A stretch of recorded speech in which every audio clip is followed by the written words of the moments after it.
Richard Morgan's house was bustling since the early morning. It was his 7-year-old son's birthday, and the loving father wanted everything to be perfect. Several dozen helium-filled inflatable balloons hung over his house like a miniature fairy tale airship.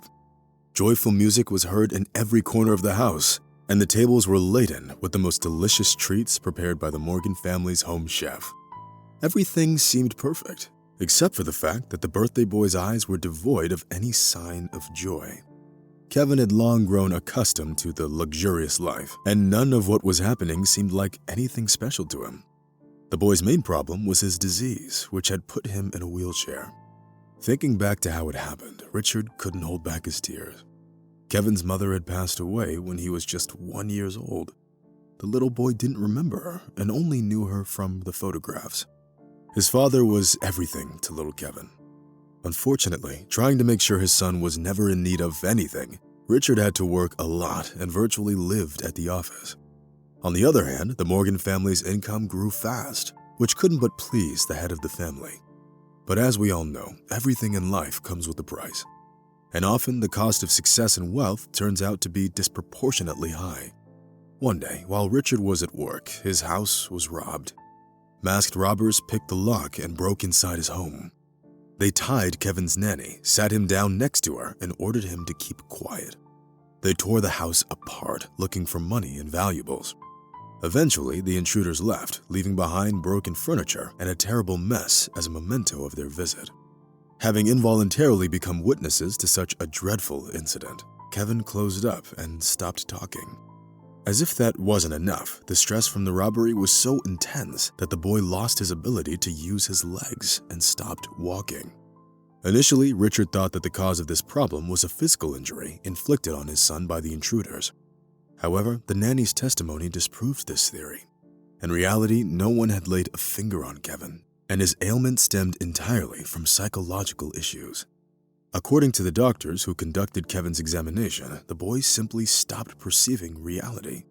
So, what does this mean? My son simply doesn't want to talk or walk like a normal child? Richard asked anxiously during yet another one of his son's medical examinations. Well, I wouldn't exactly put it this way, Mr. Morgan. Psychosomatics is a serious matter. Your son needs time to recover from his traumatic experience. Let him figure things out on his own, the doctor replied. Richard shook his head but didn't challenge the specialist's advice. It had been a year since their last conversation, and some changes in Kevin's behavior were starting to appear. He started speaking again, stopped crying at night, and didn't seem as afraid as he was before. However, the boy still couldn't fully return to his normal life. It was primarily because of the wheelchair, which he used to move around the house and the surrounding area. Kevin never started walking again, which deeply troubled his father. Endless medical tests and examinations yielded no results, and Richard's own attempts to start motivating his son to walk again failed. To the businessman's credit, he didn't give up and continued to seek new ways to combat Kevin's mental illness. That day, all Richard was thinking about on his way home from work was how he could help his son open up and regain his previous abilities. Stopping by the store to get a couple of packs of soda for a party, the businessman was about to go inside when he saw a girl of about 7 years holding a cardboard box. The handwritten inscription on it stated that the girl was asking for money to get food because she was an orphan and never knew her parents. To make people more inclined to help her out, the girl was doing a little dance and singing some simple song from a cartoon. Startled, Richard froze in place and looked at the little girl. His heart skipped a beat and sweat appeared on his forehead. Then he reached into his back pocket and pulled out a $100 bill. "Here, take it. Get yourself something delicious," he said. "Thank you, sir. You are so kind. People don't usually give me more than $1. It's a whole fortune," the girl replied. Her words sparked a very interesting thought in Richard's mind. What if he invited her to Kevin's party? Let her play with him. Tell him about her life. Perhaps his son would get distracted and have some fun. Richard liked his idea so much that he decided not to put it off and immediately voiced it to the little girl. "Listen, how would you feel about coming to my son's birthday party? His name's Kevin, and I'm Richard Morgan. I live nearby. You'll play with Kevin, tell him a few stories, and I'll pay you for it. Trust me, you can earn much more this way." The girl pondered and looked at the businessman with suspicion. Was he joking? Then she glanced at the $100 bill in her hands and understood that it was all very real. Richard noticed the doubt in the girl's eyes, but didn't insist. He let the girl make her own decision. And she did. Okay, I agree. I'll come to your son's party, but I won't stay longer than a day. Is that okay?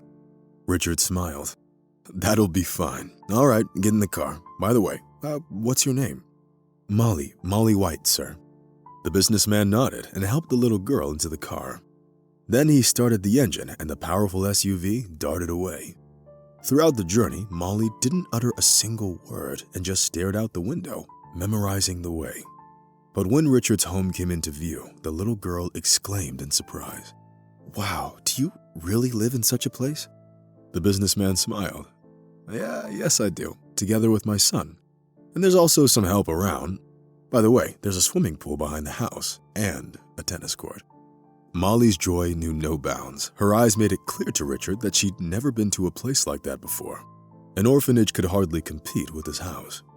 Meanwhile, the celebration was in full swing at the house. However, the birthday boy himself was surprisingly calm and sometimes even openly sad. But upon seeing a strange girl his age next to his father, Kevin brightened up noticeably and looked at the guest with undisguised interest. Here, son, Molly came to spend your birthday with you. Have fun and don't be sad, Richard said, emphasizing the last phrase. At first, Molly and Kevin were rather restrained and seemed very shy of each other's company. But half an hour later, the kiddos got comfortable and seamlessly moved to Kevin's room, where they started playing some rather noisy game. Peeking cautiously through the partially opened door, Richard smiled. Frankly speaking, he hadn't seen his son so happy in a long time. Laughing joyfully, Kevin and Molly played hide and seek and even ran around, albeit the guests tried to let the birthday boy win since he still couldn't move around without his wheelchair. The evening seemed to fly by, and when it started getting dark outside, Richard told the kiddos that it was time for them to go to bed. Since there were 2 beds in Kevin's room, there was no question as to where little Molly would sleep. After the tiring day, Richard slept like a log. He had a day off, so he could afford to sleep in. Lying in bed, Richard noted that the house was unnaturally quiet. Is Kevin still asleep? That doesn't seem like him.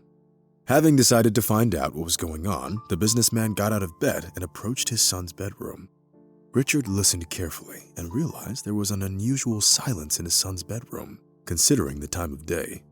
Richard quickly opened the door and froze in astonishment.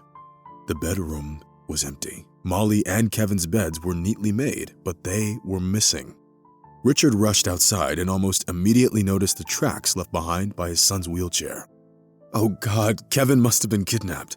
What else could it be? That little beggar must have tricked him out of the house. Terrifying thoughts ran through the businessman's mind. Meanwhile, he didn't even consider the fact that he was the one who invited Molly into his home. The businessman jumped into his car and drove towards the nearest police station to report his missing son. Richard's head was full of the most disturbing thoughts. However, before he could go a mile, he saw Molly and Kevin headed towards the city park. A woman in her 30s was walking beside the children. Apparently, it was someone who knew Molly. Richard slammed the brakes and jumped out of the car. Son, Kevin, what happened? Why did you leave home? The boy turned around and looked guiltily as he spoke to his father. I'm sorry, Dad. We decided to see Molly's mom to tell her she was fine, so she wouldn't start worrying. Molly wanted to go alone, but I decided to go with her. Richard's cheeks reddened with anger. Couldn't you have at least warned me? I was beside myself with worry. How could you do something like this? And what are you even talking about? What mother? Molly's an orphan, isn't she? Kevin looked at Molly as if seeking support, but the girl didn't know what to say either. Fortunately, the conversation was interrupted by the woman who had been watching everything with a rather indifferent look. Why doesn't Molly have a mother? She does have a mother, actually. It was her father who died in the construction accident. The woman interjected. So why was she begging for money at the store? Don't you have a place to live? Richard asked, a bit softer. Molly's mother blushed deeply and then said, It was all my daughter's initiative. She decided to help me out. You see, I work from home as a manager and have to process hundreds of orders a day, but my laptop is old and breaks down often. So Molly decided to earn some money to buy me a new one. She didn't tell me anything about it and went out begging on the street pretending to be an orphan. Honestly, I only found out about it today. We're not poor, if that's what you're thinking." Richard shook his head. "Well, what a family. You deserve each other." Molly's mother snorted indignantly. "No worse than yours, by the way. You're one to talk. You brought home a strange girl from the street without thinking that she might have parents. I was about to go to the police to report my daughter missing." After a moment's thought, the businessman backed off. "All right, let's forget this regrettable incident and stay friends. My name's Richard, by the way. Would you and your daughter like to come in for some tea?" "I'm Jessica. Well, we sure wouldn't refuse a cup of hot tea. Isn't that right, Molly?" The woman replied with a smile. "Of course, Mommy. Kevin is so nice, and he has lots of toys. And there's a pool behind the house. Mom, can I play a little more with Kevin today?" The little girl pleaded. Jessica exchanged meaningful looks with Richard and smiled. "Well, that's not up to me anymore. It's up to Kevin's father. Although the weather is very nice today, why don't we all have a picnic together?" Richard gladly embraced the idea. "That sounds like a great idea. We can have a barbecue and play tennis." Having made a unanimous decision, all four of them went back to Richard's house. It was a truly memorable day off. There was everything: lively games, a hearty lunch followed by swimming in the pool, and an evening movie in front of the huge TV screen. But what happened next shocked Richard to the core. At some point, wanting to catch Molly during their hide-and-seek game, Kevin got up from his wheelchair and ran after her. And what was even more surprising is he didn't seem to feel any pain or discomfort. Seeing his son overcome his inner psychological barrier, Richard burst into tears. Jessica silently approached him from behind and touched his shoulder. After that memorable incident, Molly and Jessica moved into Richard's house. Kevin was on the path to healing, and soon, his father stowed away the wheelchair. A month later, Richard and Jessica got married. As for Kevin and Molly, they quickly started calling each other brother and sister, rejoicing at the fact that their lives intersected at such a fateful moment.